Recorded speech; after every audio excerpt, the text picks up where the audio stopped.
अस्सलाम वालेकुम KG class ستاسو د کلاس اضافي الفاظ جوړ توړ سره موږ ستاسو مخامخ یو. تاسو ټول بورډ سایډ ته وګورئ.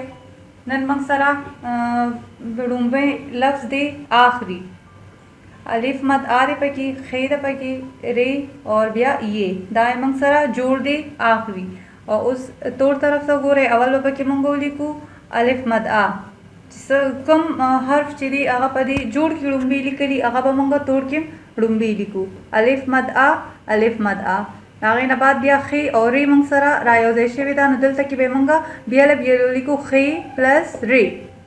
او بیا اخر کې یې لیکلې ده، نو دلته کې به موږ یې لیکو. الف مد آ پلس خې پلس ری پلس یې آخري. بیا بل لفظ موږ سره دی نازل. نون، الف، زی اور لام. زی او لام موږ سره په دې جوړ کې چې دی نو هغه بیل بیل رایوځای شوي نه دي لیکلی شوي. نون او الف موږ سره یوځای شوي دي، نو هغه به دلته موږ بیل بیل ولیکو په توړ کې. نون پلس الف پلس زی پلس لام نازل. نون پلس الف پلس زی پلس لام نازل. بیا موږ سره چې دی 3 نمبر باندې لفظ دی موت. موت میم واو اور تے دی کې جدا لیکلې دا میم او واو چې دی هغه یوځای دی. دا میم دی اور دا واو دی. نو دلته کې به موږ اول میم رائټ کو، دا غې نه بعد به بیا موږ واو رائټ کو او اخر کې به موږ تی لیکو. موږ سره به جوړ شي موت. میم پلس واو پلس تی موت. بیا دی موږ سره بل لفظ پل.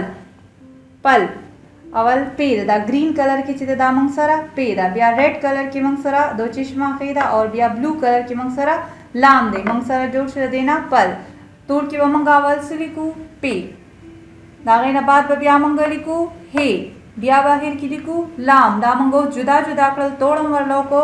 نو پی پلس هی پلس لام پل. پی پلس هی پلس لام پل.